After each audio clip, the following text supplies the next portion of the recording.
So why are we talking about this? Because again, I appreciate your guys' time.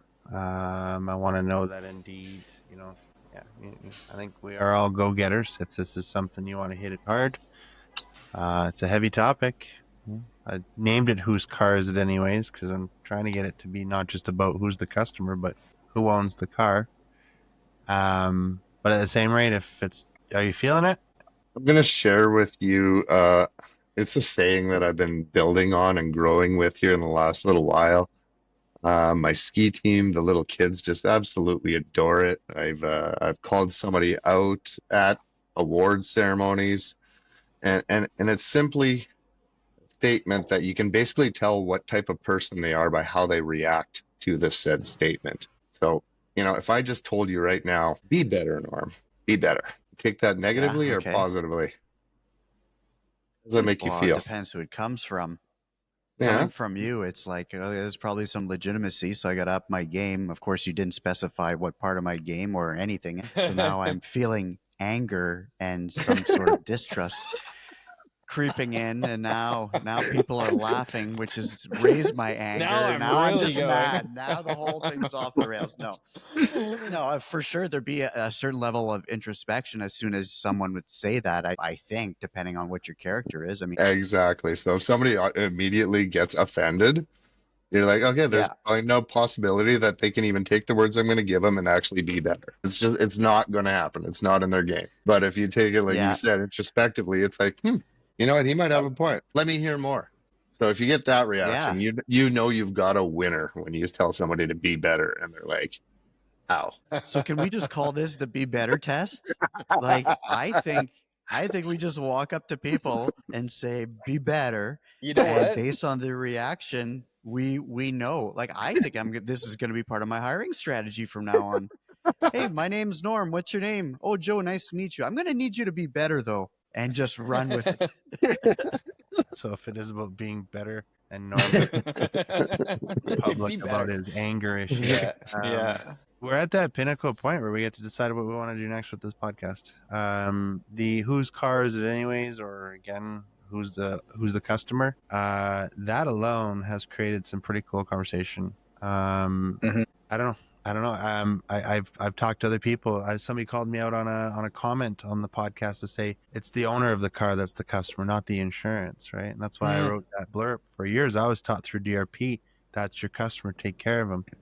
Ryan has alluded, and maybe you guys could too from the provincial side, that that's your customer. Like you can't lip them off. You can't tell them no. They'll shut you off. Like there's that fear then. Then there's the feeling of being on an island. Like, am I the only one dealing with this? So um, it's a hot one. It could absolutely blow shit up. It could put all of you guys in a position where you're gonna get phone calls and questions. You're gonna have people, be it your own business partners and or maybe customers, but vendors. Like, what are you guys trying to accomplish here?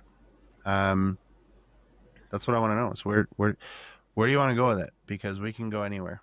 I'm not, and I'm good. Like I'm sure each of you are ready to shake and bake, but is that what this podcast is about? Still, is keeping business owners talking and putting uncomfortable questions like that. Whose car is it anyway? Well, I would have to say that the fact that we are, or I'll speak for myself, slightly uncomfortable about this conversation, I think speaks volumes to the issue at hand. Like, why would we feel scared or, to say who the real customer is? It's not right. Nobody should feel that way when it comes to the reality of the world. Obviously, Right. there is pressure from the payer instead of the customer to do things in ways that we wouldn't want to. Yeah. Yeah, you're right. You're right. There's definitely a bit of anxiety built up around this whole conversation, and I think that in the I'm not sure what this is like in Alberta, Jojo. You have to speak to this, but like in these provincial insured markets, like the fear of retaliation from the insurance company is definitely that's like a driving force. Yep. Yeah. And that's interesting. I mean, I would say that I really don't have a problem talking about this today. Um, but in previous role with the association, it might have been different. But as Norm Bruno, owner of St. Cloud Auto Body, I'm good to talk about this. I have a pretty spicy relationship with MPI already. I speak my mind, they speak their mind. There's been talk of retaliation by other people in the past. I don't feel like that would happen. Maybe I'm naive. I don't know. Time will tell. Yeah. Yeah. Time will tell. Time will tell. Yeah, it's Yeah. I had this chat with Ryan. I asked him, what would cause a shop owner to feel uncomfortable or be scared or just ultimately not speak up against things. And bless his heart, his answer was, it's in the approach. Like, the number one way that you can challenge the person paying for the repairs, whoever that might be, is to share with them the effect of what they are or are not paying for on those repairs, right? So, we, as an industry, like, what are we facing?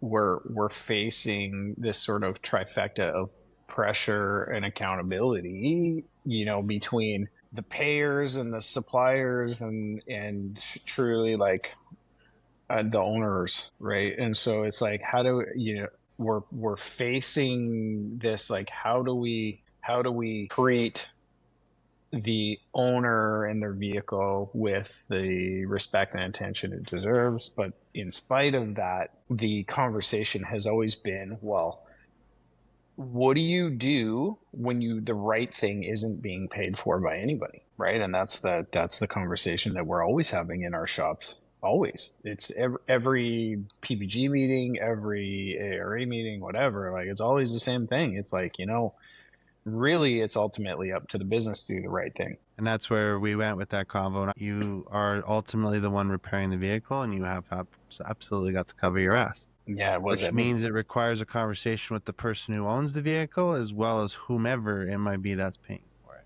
Right?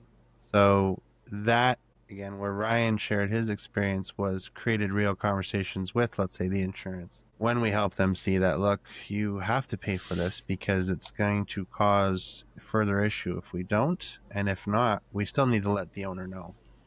So that was my question to you. Are you guys allowed to let the owner know if something is not happening to the car that should be? We are bound by contract to uphold the image of the payer. So we are actually not allowed to educate the customer, the owner of the car, the real customer. You're not allowed to educate the owner of the car in a negative context about the approved whatever it is, the approved repairs by the payer. Yeah. Chew on that. Well, yeah, I want to definitely unpack that. Like, can you give me like a real life example ish? Just because I'm having trouble putting that into like bringing it into my world. You know what I mean?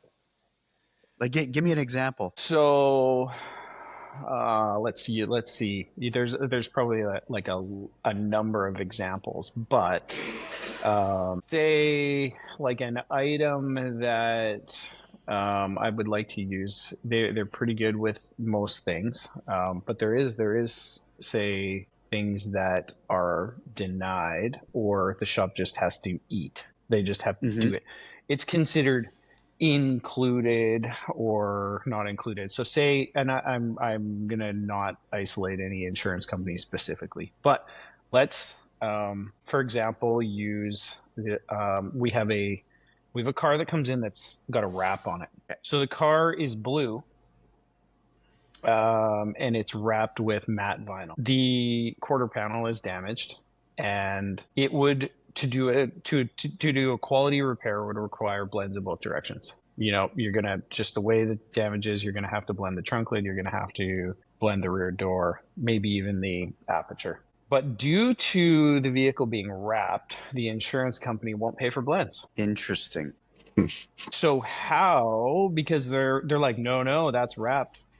And so from a shop's perspective, the insurance company won't cover that. And so how do you wrap your head around that? Because the difference between, and like, I'll just hypothetical numbers, but say it's $3,000 to fix this quarter panel and repaint this quarter panel all by itself, just that one panel, but it's $6,000 to do the job properly, to remove all the matte film, blend the paint properly, do all the nibbing, finessing, make it nice, replace and have it rewrapped, so that at one point in its life, when that wrap comes back off that car does not look like it was ever in an accident.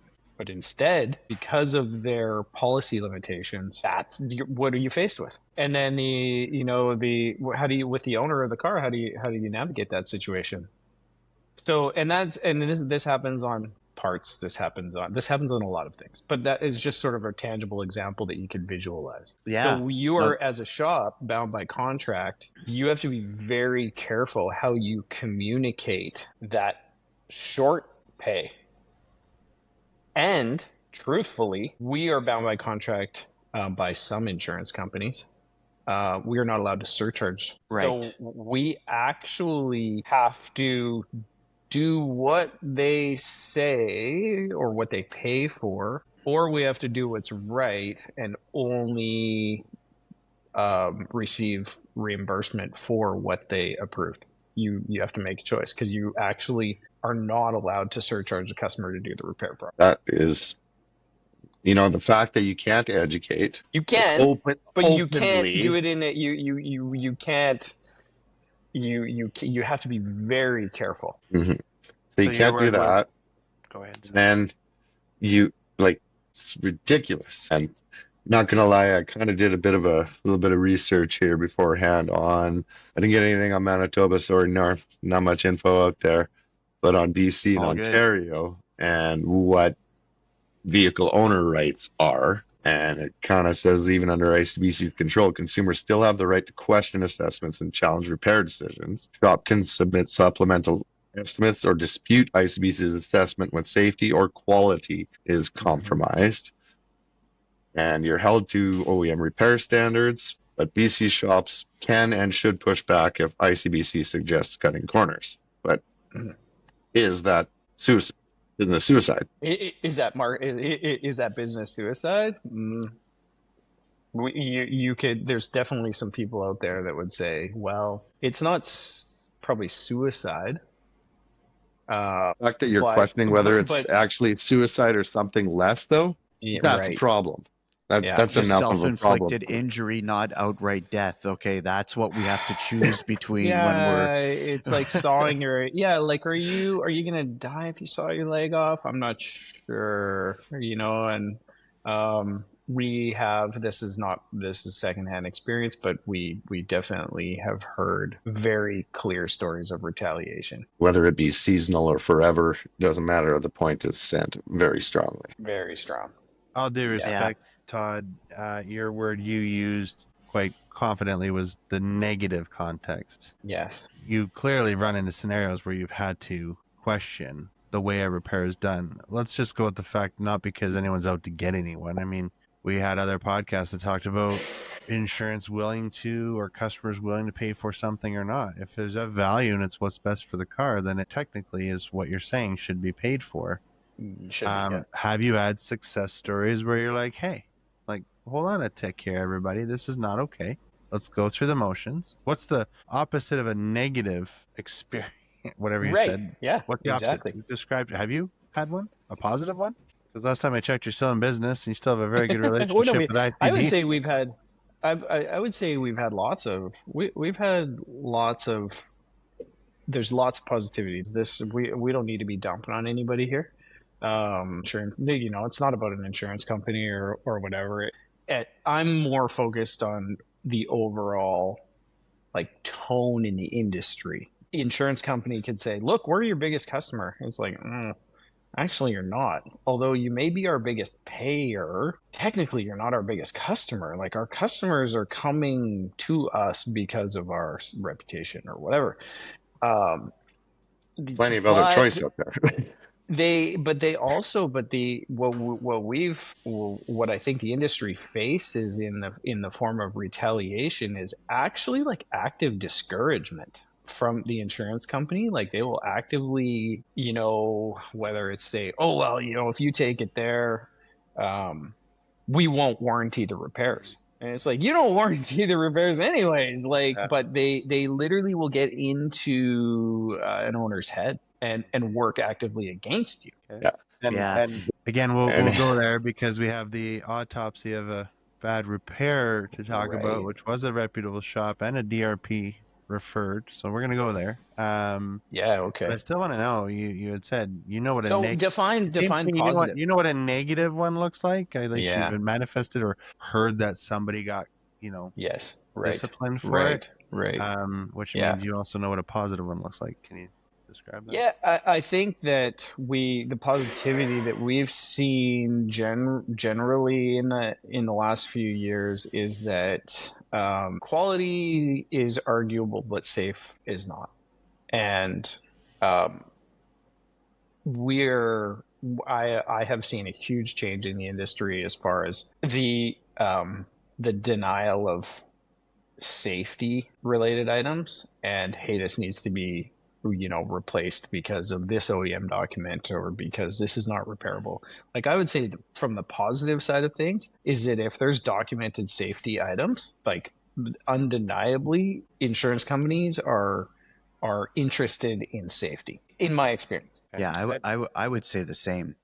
Like this entire part of the conversation, just reflecting on our own experience here. If I had to, list my top 5 problems as in terms of the relationship with the insurance company, what they're covering and not covering, I Mm-hmm. wouldn't even.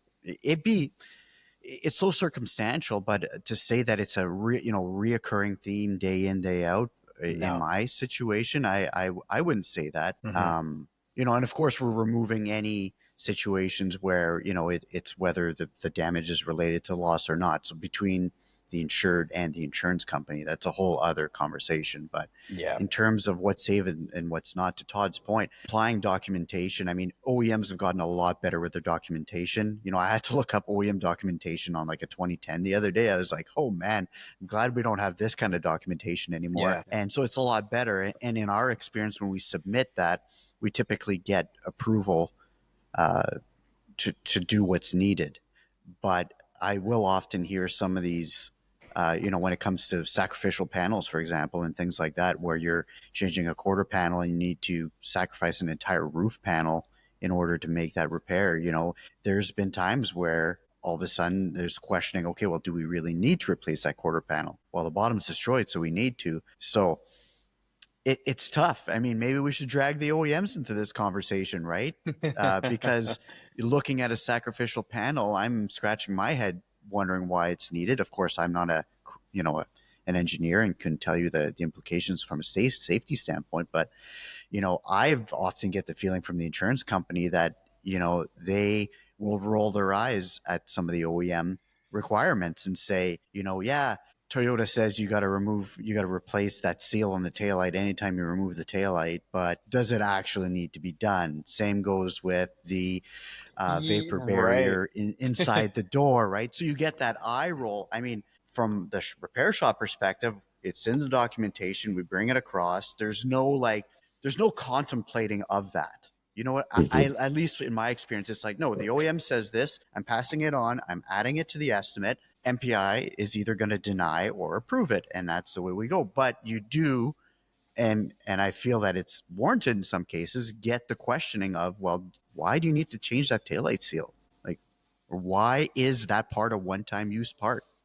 And so, And Norm, are you alluding to the fact that you're not convinced that OEMs are interested in cost-effective repairs? that's exactly what I'm saying. Thanks for putting me on the spot, right? The OEMs don't care what it costs to repair the vehicle, Well, I would say. I haven't heard from them, Actually, but they based on do. the evidence, yes, I agree. Yeah, the They evidence do care. strongly. Say Right. they do Okay. Let's. because that's the way they've Sorry. moved their profit margins into that type of business. They, they sell more parts or they sell a new car. Which That's one's that's Do the they? better? win-win. That's what I was gonna say to Todd's point. Which one's better? I mean, they sell parts because they have to parts. Have to sell parts. Their vehicles need to be repairable to a certain extent. But Yeah. on the flip side of that, if a car is marginal and can go either way, the OEMs, in my opinion, want to see that person drive a new car off the lot and that old car end up in the crusher. That's best case scenario for them. So Yep, 100%. we're talking severity now can affect whether we do a quality repair. I'm not saying this is regardless of the I'm not even questioning the quality of the repair or what. I'm just saying in a scenario where severity gets to that tipping point, I Which strongly believe the OEMs would like to see the car go away, because now they remember this is back to OEM certification too, right? They want their cars repaired properly. I don't know what the statistic is on it, but there's a high percentage of people that get into an accident, and the repair and their experience with the repairer determine whether or not they will return to that same OEM. So it's not hard to see why the OEMs are pushing this OEM certification, because that Brand experience, loyalty. Yeah. brand Driving brand loyalty, loyalty. exactly. Yeah. Yeah, and I realize I'm completely off the path here, but Oh, I'll no, let and Lenny reel me in. No, it's good. I uh, derailed you. Sorry. That was my fault. we have a Yeah, list. that was your fault. You're right. Yeah, I'll take it. We have a list of podcasts to come in OE certification. I know Norm is on your suggested list of items to talk about. I know it's something that you're passionate about. I do think that I do think though that like what Norm said really resonates with me, because I think the paths do collide quite a bit between, you know, the owner and what does the owner really, what do they deserve, or what does their vehicle deserve, and who's deciding that, and how often are, you know, the insurance companies actually faced with this, like what we referred to as eye rolling, like, are you kidding? That's what we have to do to fix this car properly? Like, how often are the people that are reviewing these files going, oh, like there's no way we're getting into that. That seems way more invasive, like based on our industry experience prior to say the OEM procedure on that sacrificial roof. Industry best practice would have used a splice point on whatever part of that panel. There's no way you would have touched that, right? So it is just really interesting, because I think we're at a bit of a tipping point in the industry where now these procedures are driving results, because legally, between repair shops and insurance companies, the liability if you don't follow them is really high. I'm gonna have some Right? fun. I'm gonna have some fun here. You have the Oh owner yeah, Lenny's of gonna. the shop. You have the shop. Your shop owners. You have people who own the shop who have to sign off on this stuff and have to be profitable. Let's not lie. We all have to have businesses that are profitable. That's why we're in businesses, to help do that. You guys now have a owner of a car. You have an insurance company, most likely. Usually, there's customer pay, and again, May or may that's not. Yeah. a piece we could talk about. A customer who is refusing to do something that should be done to the car. Like, you have the owner of the shop, you have the owner of the car, you have the insurance company, you have the OE, good chance, or the dealer. Let's not lie how much manufacturers can absolutely influence where people should take their cars more and more because of certifications, you name it. So we're talking about an insurance company owner of the car scenario where we're saying we have to blend your example there, Todd. Yeah. And Sure. Yeah. let's say you're being told no. So let's say you're being told by one of your very reputable and larger payers, no, we're not doing that. But don't be negative to the client when you explain to them why or whatever you described. But you have to tell the owner of the car, I'm telling you right now, this has to happen to your vehicle, but the person paying is saying no, which then creates this fear of retaliation or losing a leg at least. Let's have fun with it. Let's say it's not your biggest payer. It's a third party that hit their insured car. Let's have fun with that one. What if To it's a be third fair, it party? wasn't my biggest pair. So Okay. that's I could be full disclosure. It was not. They would never do Okay. Awesome. that. It's not your biggest pair. You're a third party company coming along and now arguing with you as a shop on a repair that they won't do on somebody that's not there insured. Would that make it easier for you as a shop owner to be like, what the heck? Or like, what's the scenario there? Absolutely. What Yeah, should- like so I mean, in that, you know, I can use that as an example, and I won't name names. But we decided it was not in our best interest to continue doing work for that insurance. But it made it Because easier because it wasn't your biggest payer? Yeah. for sure. Yeah, it did. It did. Let's be honest. I mean, Please.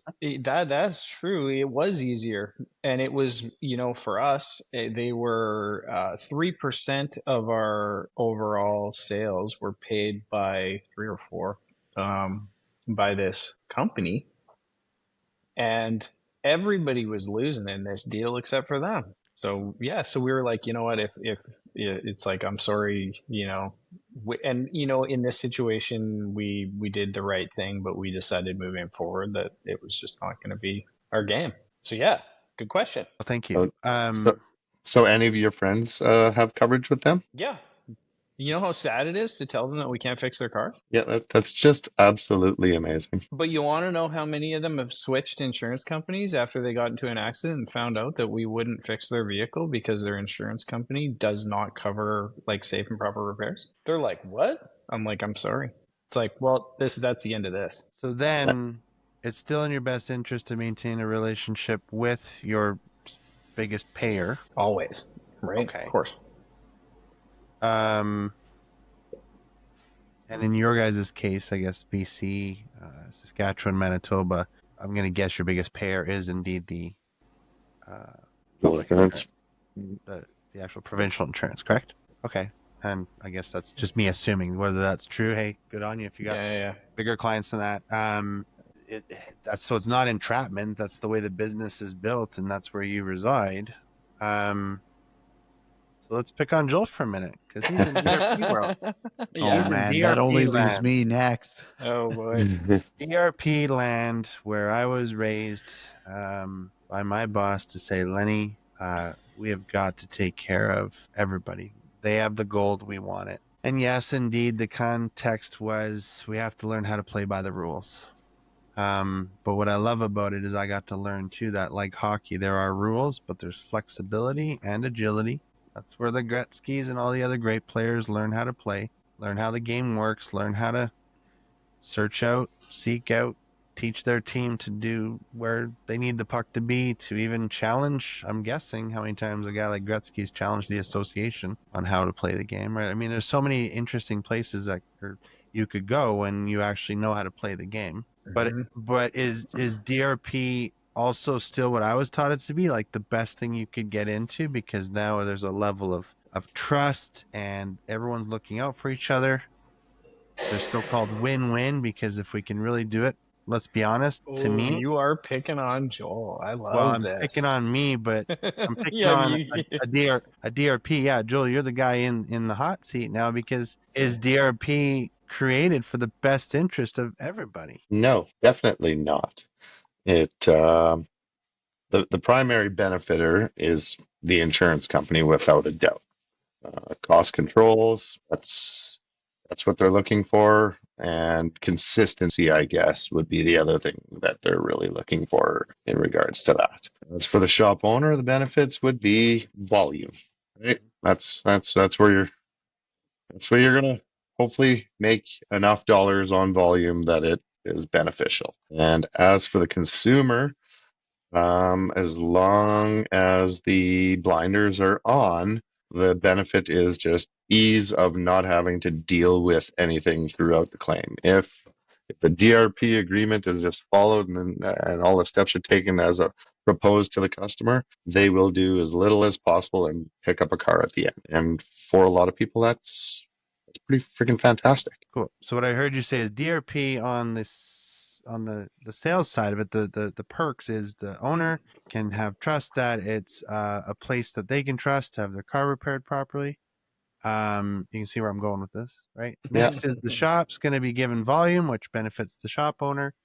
And then to the insurance company, what's the actual like true thing being cost sold on wide for cost? them, the benefit is controlling cost and cost, right? It's Just being in control of cost. Like we yeah. this way we have a better, maybe some consistency. We can work directly with you to come to some agreements on whether we change tail lamp liners, blah blah blah, whatever. Okay. Mhm. We had a binder full of different things you had to come to understand on how the rules worked in your DRP. Yeah, all of them. And why the hell do we have a 2014 Infinity on a podcast by a DRP of a reputable insurance company now written off and an owner dazed on what the hell happened? Well, I think what you're saying there is the customer is unhappy with the safety, but that wasn't their primary objective when they were having their vehicle repaired either. It was assumed, right? It was just assumed, but it wasn't their primary objective while they were dealing with the claim. So I say bad on the customer as well too. As for the shop, that game that you talk about, you have to learn how to play the game with each and every insurance company. So as a shop owner, when you're playing that game, is safety your top priority? We'd like to say it is. The reality is no, it's playing the goddamn game, right? And that's what ends up happening. And the end result is what you got. It's pretty simple in my opinion. But Hmm. what are we most worried about going into a repair? Um, I'd like to not blame the customer in any shape, way, or form, but we've seen some customers that really, really don't know, don't want to know, just want it taken care of with the least amount of pain as possible. I'm going to pick up my car or my rental car, and I'm going to drop off my rental car at the end. I'm going to maybe email with my insurance company a couple times, and I'll have my deductible pay. That's it. Not once were they considering all of the implications because of the assumed trust with an insurance company to do the right thing. Oh, And and great word. Trust was clearly broken on many a level, Yes. right? 100%. Means the DRP premise of the DRP failed Yeah. on all levels, On all right? levels. Let's not even get to the fact the customer's dazed and wondering why is my life suck because somebody rear-ended me, and who can I go to say how horrible that experience was? Well, I guess that's the person who insured you to say, I've got you, we're going to pay for it, and by the way, go to this place you can trust. So owner's mad at insurance and shop, obviously, right? Mhm. Insurance is mad at shop, I'm gonna guess, because that must have sucked to be like, by the way, now we're writing this thing off. Thank you very much. I would hope that they're upset, not at the customer, but the fact that they upset the customer, I would hope. And now what's the shop doing? Who's the shop mad at? Good question. Thank you. Well, at themselves. They're Themselves. probably mad at the technician, or their Yeah. parts person or something. It's like like where does that blame game go? That is, and the insurance company. Hey, Lenny, can I ask you something? Just for the sake of knowing, when you reviewed the paid claim, did the insurance company, was it their fault that the muffler didn't get put on there? Like, did they short pay the shop somehow? No. If it wasn't what we think it to be is just the pure failure of a system, and we talked about how, would a technician let that go by, or a shop, the system failed in the shop side. Like, did the insurance company didn't fail the shop? No, the Okay. insurance company failed the customer, right, by having a DRP with the shop, because the Yes. DRP, let's be honest, gave the feeling that you have, like, who'd you say, if you go there, maybe not, there won't be any problems, but if there is, we'll take care of you. And that's what they did. There They were did, problems and hey, and they good took on them. care of it. Yep. Yeah, good on them for Mhm. sure. But man, so no, I would just say that the only thing that, as a shop experience level person, how scary it can be out of experience back in the day when you're that deep into a car and you need more cost, and now you're on the hook. We've been there. We learned, but we got burned internally. I also can say I know the feeling, what it's like to look at a car and be like, oh, man, another write-off? Like, we need the Oh work. yeah. We need the work. Like, am I going to fix a write-off just for the sake of the work? Well, safety-wise, of course not. But am I going to bend a little bit on the repair on that quarter just to keep it under the threshold and still do a quality repair? I've been there. I think we've all been there. All of you I know to date, and this is where, when we're out working with businesses and what we do, they're all stinking busy. It's shifting a bit, but they're busy. So it's not that I need the volume right now, right? In fact, I don't know what it's like, and you guys can tell me, is it still months to get your car in? No, not so much. Yeah, just parts. Okay, another podcast. Mm-hmm. Yeah, I want seriously. to know, like, what is Joel? What's the point of a DRP, and does this still have value? When I was starting that little coalition that I had going on last year with a bunch of different local body shops, trying to figure out the best way for ourselves to be profitable and do the right things. Where the hell is I going with this?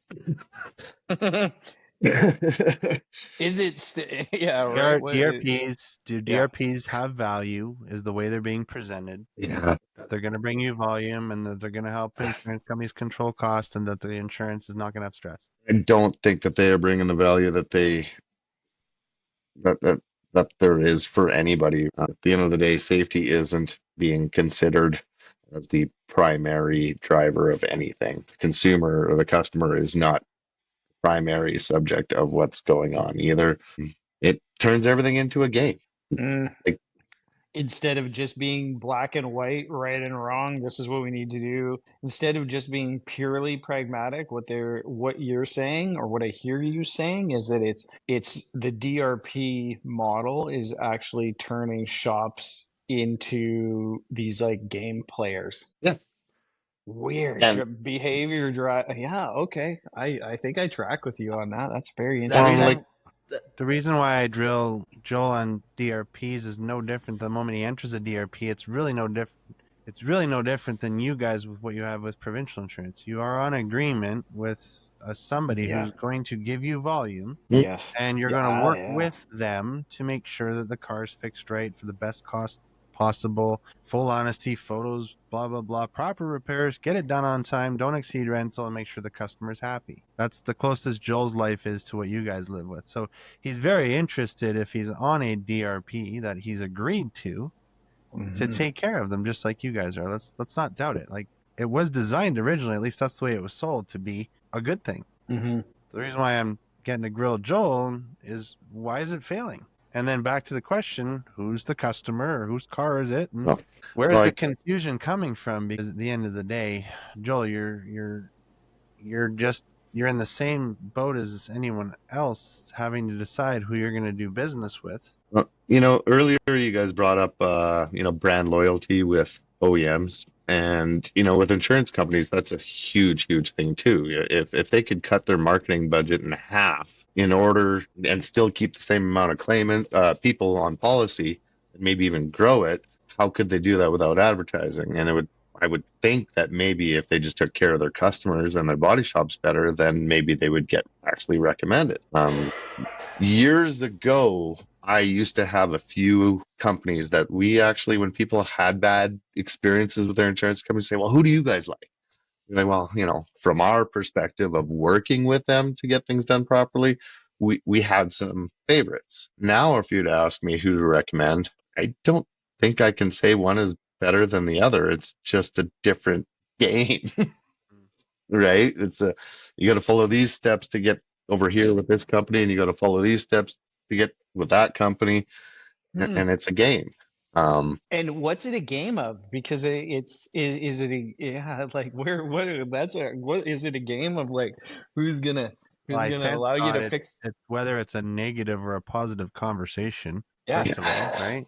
Yeah. Like, you're clearly still resolving things in BC, and yeah, Norm, you're next. Scenarios that you guys have had where you've had to figure that out. You've had to approach the insurance and say, this is not right.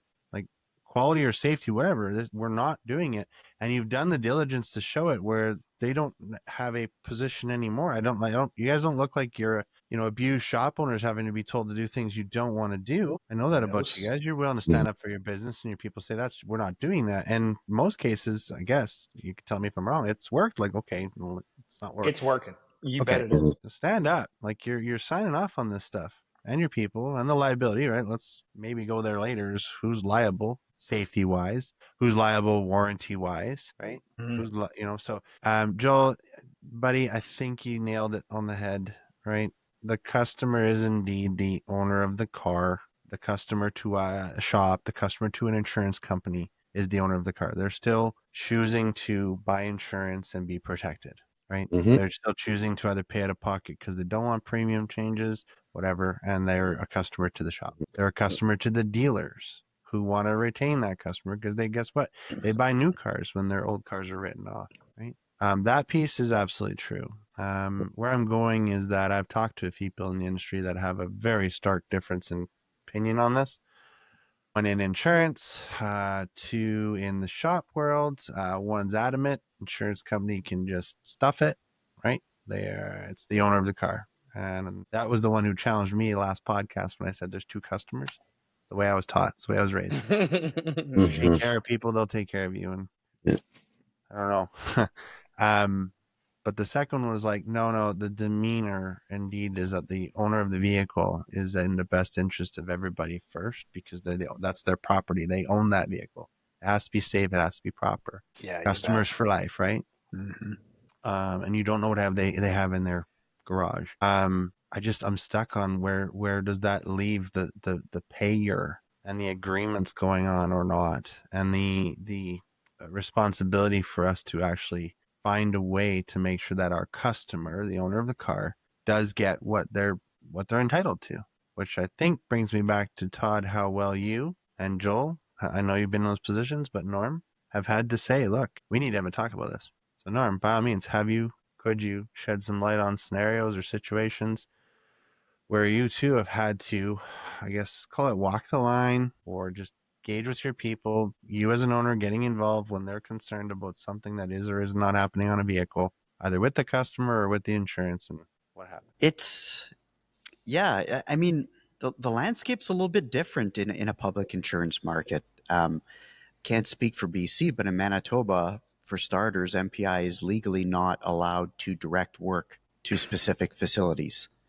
Um, on a day to day basis, is that stuff happening with certain members of staff? I mean, your guess is as good as mine, but they're not allowed to direct work. So that changes the dynamic, right? Because in Joel's scenario, in the DRP scenario, you've got a huge, leverage with volume, that leverage that the insurance company has over the shop.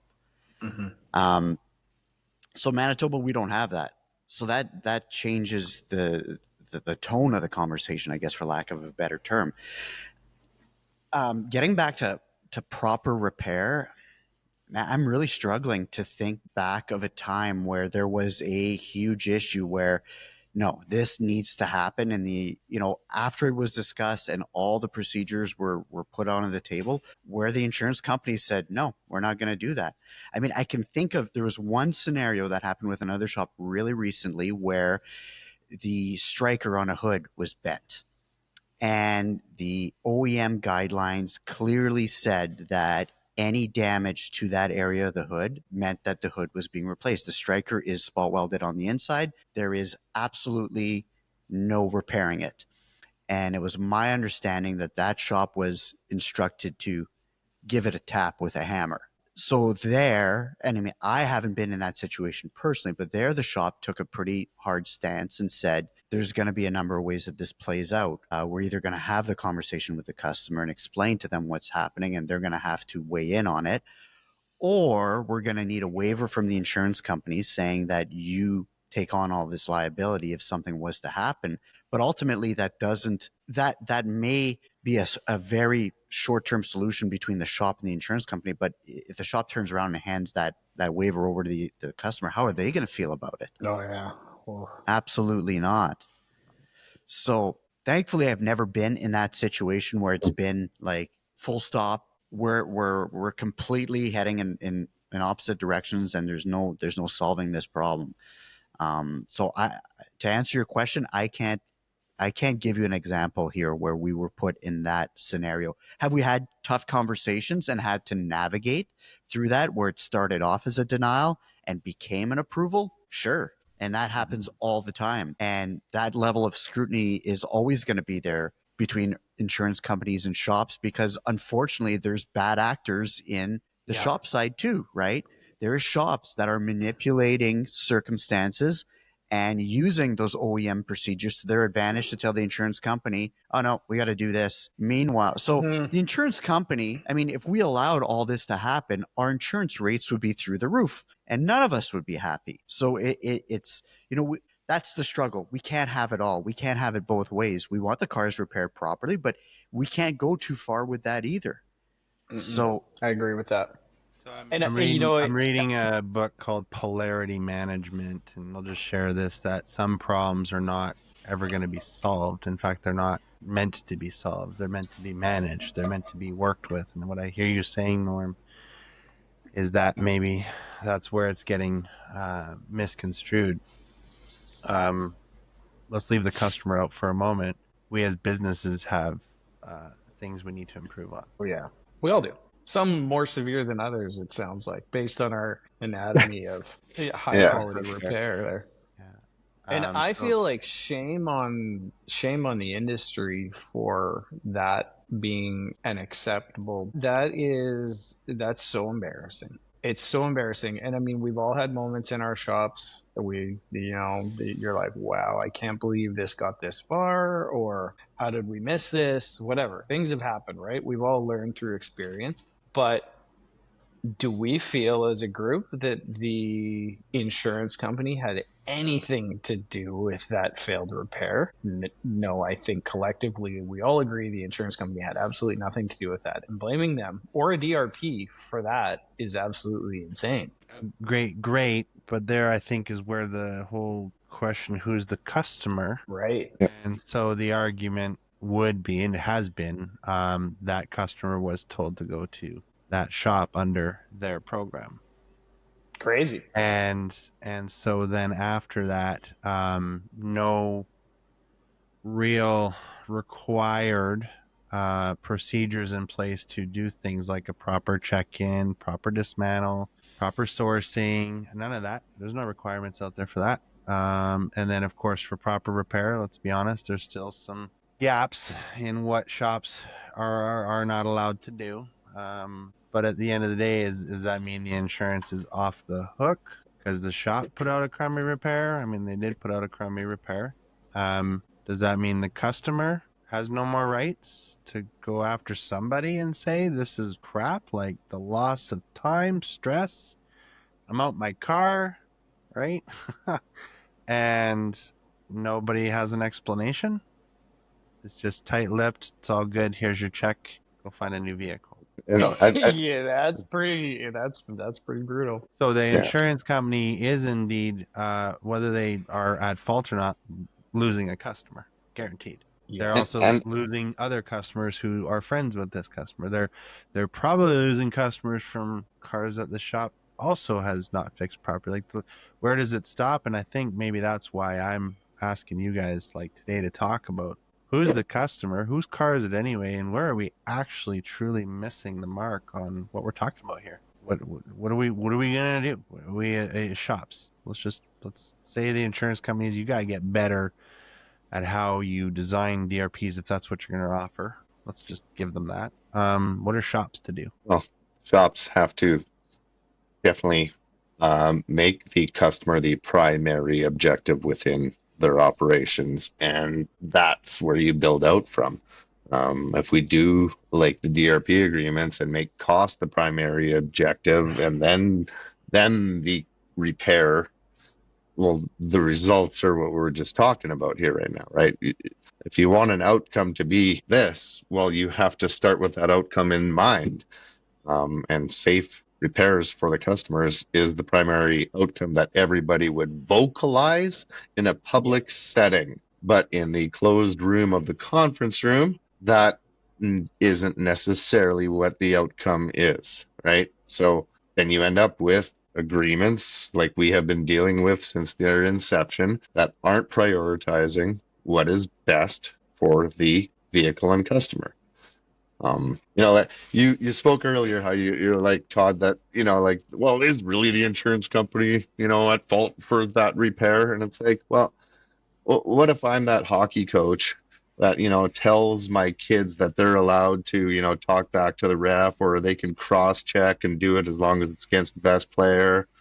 I didn't do any of that stuff, but I allowed it to happen. You get what you tolerate. Exactly. And insurance companies have been trying to set up these DRPs to be better and to make theirs better than the other insurance companies. But all of them are trying to do it cheaper and cheaper and cheaper than the next insurance company. And they keep getting the exact same results. It's the definition of insanity. Like, are you really telling me that Insurance B's DRP program is going to be better than Insurance C's? Therefore, they're going to retain more customers? Yeah. No. Yeah. That's No. really, that's good. Those are good questions. Yeah. They ended up basically spending more money on marketing to get back customers that they lost after dealing with an insurance claim.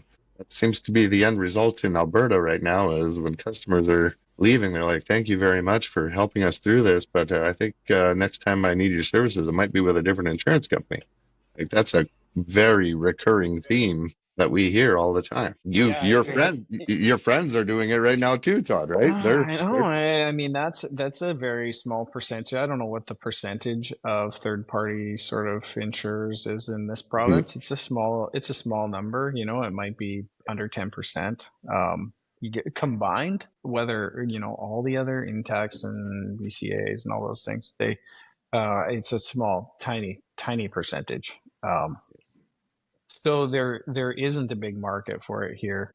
So it is different for us. I think it's different. And I mean, I think the Crown Court model, I think there's potentially some more legal obligations to um, like make customer whole. I don't know what insurance law is. I'm not a lawyer, but I definitely, I'm like, pardon me for being just totally derailed, but I just can't get off the fact that like this shop did that intentionally through omission or whatever, just did it to the customer, and they did it. And did the insurance company's pay model have anything to do with it? Like, I just don't buy it. I don't buy it. They put out just some garbage, and it, you know, and the insurance company got a really bad deal. They paid for stuff that wasn't done, and that's also just get Yep. over it. So let's hang out there. I guess in closing is that I know out of all of you are very interested in working with any client, owner of the car or insurance company paying for that owner's repair to do a proper repair, to do a safe repair, and to do it fairly, meaning including, compensation, expectation, time, parts, dare I say, like all that. Yeah. So hey, if there's an insurance company out there listening or somebody who has a close relationship with one of them, let's chat. We'll have all kinds of great ways we could introduce shop owners that are like, hey, there's a bigger picture than just hoping to get the next set of cars. This isn't the 80s Yeah. anymore, but there's some weird stuff still going on. Yeah. What's a shop to do, and what is a shop supposed to do to get with the times, so that they are assured they're gonna get paid to do a safe repair and a quality repair? Because you're all doing it. You're all putting in the work. You're all putting in the energy. You're investing in your businesses. You're learning. You're training your people. Like, what would you say a shop to do, each of you, to could do and should do today to get past that? Well, I would say, first of all, adjust your mindset and adjust your expectations, because if what we're saying is true, that safety is the number one concern and that's what we need to do, then you're going to do the right thing whether you're getting paid for it or whether you're not. So that comes first. The second thing that comes is, how much are you not getting paid for, and those conversations that ensue with the insurance company. Because if you have this utopian view of how things are going to go with the insurance company, you will never be happy. There's always going to be something. So it's really, what level are you willing to accept in your business? You know, there's going to be certain things they're not going to pay for. But when you step back and you look at your business, is it worth the discussion? And if you get to that point, then it is on you to have the discussions with the insurance company to make things right. Because at the end of the day, it comes back full circle to the customer, the owner of the car. So that's my view on it. That's how I run my business. You know, there was something last week that we did not get paid for, and it was a small item. I have to make a choice as a business owner whether I'm going to pursue that or not with the insurance company. Never did it cross my mind not to do it. Not once. Didn't cross my technician's mind. Didn't, and they know that. Their concern is not what they're getting paid for. Their concern is doing a proper repair. So that's my thoughts bottled up into, probably 35 seconds, is do the right thing, manage your expectations with your insurance company, have your conversations with your insurance companies when you need them, pick your battles. And at the end of the day, you got to do what's right for your customer and for your business and your people. Bravo. Nicely said.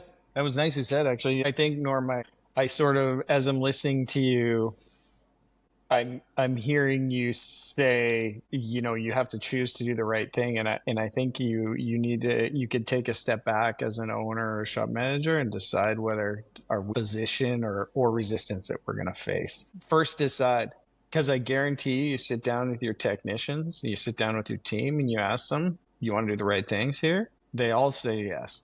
Like there's, I believe that where's your most people are good landing behind you. It seriously is where Be it better. I think that what you realize when you put your and when I've sat down with my teams, they want to do the right things, and they want the right things to be supported by their leadership. And they want their leadership to pursue compensation whenever possible, but that really ultimately, if I sit down with any one of my techs and say, "Hey, look, this is what we're facing. Do we do the right thing?" They always say yes. Like, let's do the right thing. Okay, well, let's share that load and let's do the right thing, because ultimately that's what we're here for. So what, every time we look at a repair, this is something that we've been doing for our whole careers, is you look at a repair and the first question you ask yourself is, what do we got to do? What's the right thing to do here? And the second question is, okay, so of the right thing, what are we actually going to be able to get reimbursed for? But it never dictated. It never dictates. It shouldn't. Oh. So, but in the industry, it does. So I think start making some decisions. Look in the mirror and go, yeah, do I feel good about what I'm doing? Do I want to start doing the right things? And then start having those conversations with your team. Agreed. Well, pretty hard to argue with you guys there. Love it. Argue with me. You're damn right it's hard to argue with us. I'll see if I can do my best, but you guys are bringing up, something that I'm very passionate about too, and it's that our businesses are part of our community, and if we aren't helping our community be better, for lack of a better term, what are we even doing? It's about community, and it's about all of our employees being part of that community and them feeling good about sharing that work. And I think that's the beautiful thing about small business, is that we tend to put profits aside for doing the right thing. We give and we give and we give. And if there was more of that around the world, I think this conversation that we're having wouldn't even really be needed to be had. But of course, in the big business world that we live in, profits and GDP growth tend to be what drives everything, whether you agree or not. But that's what truly keeps the world moving ahead at a major scale. And we're just macro. We're pretty small out there, but I think that we lead in the right way, and hopefully in the long term, that is what wins out for our society, because it's looking a little grim out there right now. But I feel very good about being able to share a room with you guys in saying this. But I do have to also add that, you can only have two of three things, right? Quality, time, and or cost, right? Yeah. And I think it's time to drop cost off of that bullshit phrase, because it's the only thing that really, really, can't be controlled in an ethical way. But quality and time, those are the things that we give to our family, right? Quality and time, and we worry about the cost later on. I might Well said. finish. Thanks, Joe. And perhaps whether it's replace that word or that's the equation, but the word value, right? Yeah. So value, right? Eliminating waste in your business, making sure that you're doing everything you can to make it right, and everything you guys shared. So what I heard was communication, right, Norm? Was yours. Educate. Many of our podcasts are know your numbers, educate yourself, get out there, attend those seminars, ask questions. Don't be a jerk, but ask questions. Get passionate, get involved. If your association or your insurance is putting up a meeting, attend it. Right. Anyways, for me, as I get to ask you guys, it's systems, right?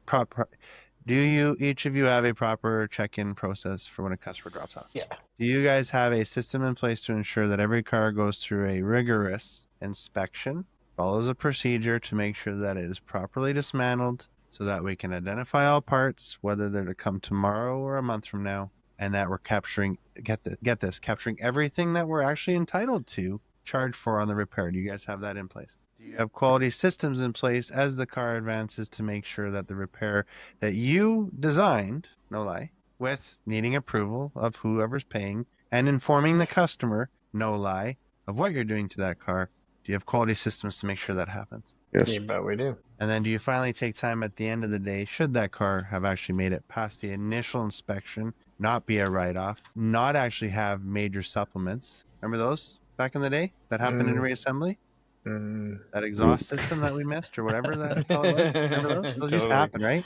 Do you have a delivery process in place to make sure that you can look that customer in the eye and say, not only is your car fixed safely, it's fixed properly, and guess what? You kudos, you have a payee that's taking care of the bill. Please sign here. Do you Yeah, guys make you sure that bet. happens? Yes, we do. Is there anything you could add to that would flag a shop to worry about whether they're truly being profitable if they did all of those things? Like in my mind, it would be a post repair debrief. You know, if they've done all the right things, checks and balances. I think you can look, but you can debrief and look for opportunities to make it better. So learn from what you did, go back and do it again. Yep, you got it. Okay. Okay. I would add that, Joel, you spoke to getting together with fellow industry leaders and talking about better ways to be clear on what the actual procedures should be, even if they don't match the things like estimating systems. Which let's not kid ourselves. That's the way the game is played right now. Is you work through an estimating system Yeah, and you work on the car and you're learning the new procedures and all that, and you're educating not only yourself but the insurance and the owner. Would that not truly be the reason why most things fail? Is because you're not doing those procedures, the the way of inspection, the way of setting up the proper repair in the beginning, asking all the right questions. Yeah. So this is where I need your help because I don't know why there's still plenty of shops out there doing none of what we just talked about. leaving it up to chance. Roll the dice. Hopefully this works. Like, oh yeah, that's not a strategy. Like, Less, but they are. less, yeah, less than Yeah. 95. In my guess, my professional opinion, less than 95% of shops for sure can say they have any of those 4 or 5 things we described, let alone like total, let alone any of them. That's a crazy thought. I don't know how they survive. I don't. I mean, I live my own little bubble. I'm not looking outside too much, except for my our core group of we've been in shops, we've been in working groups, that kind of thing. But out of the 350 shops in this province, if you're telling me that you think 325 of them don't have a good process, I think that's scary. And by all means, anyone can challenge me on that. Yeah, I'd love. Yeah. But it's literally thrown me off. Like I lived in a Well, bubble. I'm not going to challenge you on the outcome of have that comes with having those systems in place. But one thing I will comment is a certain amount of that is a little bit of you don't know what you don't know, and I can reflect back on before we started doing X-ray repair planning. I didn't know about that, and I didn't know how it worked, and so we just continued to do what we did, right? But at any point, you have to have a certain level of interest of what's going on around you and an ongoing interest to better yourself, which is what led to the discovery of that system for our company and for us to pursue it. Now, if you're telling me that there's people who willingly know about it and are refusing to explore it, even though the probability of a better outcome is high, well, then I got a problem with that. But to the shop owners that don't know what they don't know and maybe haven't gotten out from under their rock, I'll cut them a little bit of slack, but that'll start to wear thin as this happens, as communication happens. If As there are any viewers, Norm, that have not heard proper check-in, proper repair planning, well, let's throw mirror matching into there. If anyone's never heard about mirror matching, quality control systems, and at least a simple delivery to make sure that the paperwork and the car are proper. If anyone listening has not heard of those, I would love to meet them. no, but they've heard of them. But back to your analogy about your kids cleaning their room and you telling them to clean their room and their definition of clean. What's a proper check-in system? What's a proper QA system? Are you, just insinuating that having a system in place is the threshold, or where, like, I guess I'm just kind of challenging you on it, because if you, again, back to you don't know what you don't know, and you think that your check-in system, you have one. I checked the box, I have a system, but it does not involve X-ray repair planning. where do you fall into your categories? I appreciate that you weren't going to challenge me, and then you did. So thank you.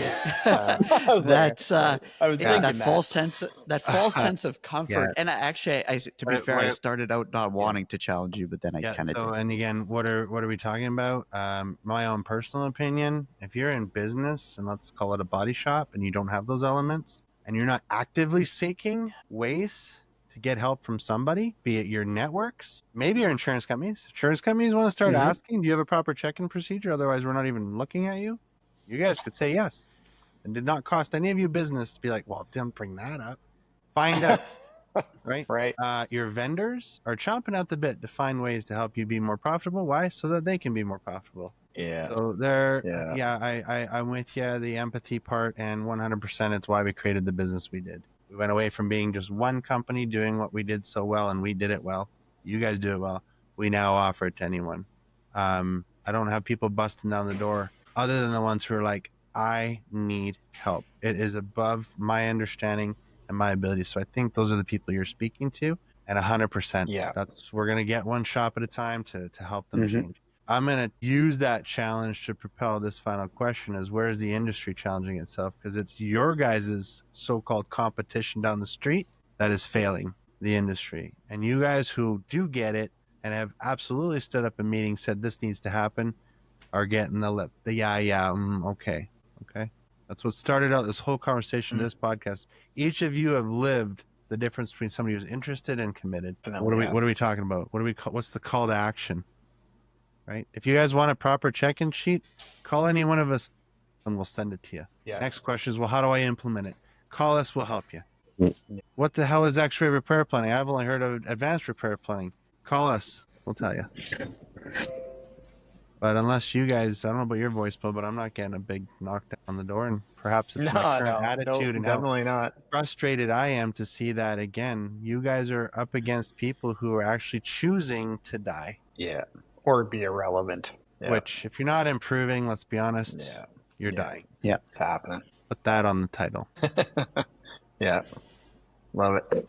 Each of you have made a commitment at some point in your life to be like, I can't keep living this way. And if that's what you're alluding to, Norm, hopefully somebody's listening to it. Is there hope? Is there a better way? What can you do? Who can you reach out to? There's an answer. Yeah, you got it. Everything. Reach out, get involved, do the right thing, communicate clearly, and frankly, yeah, I guess so. Be better. Yes. I got to bail, All right. guys. Yep, same. Okay. Thanks, guys. Bye. Awesome. Later. Thanks, Okay. guys. Yeah. Bye-bye. Bye-bye.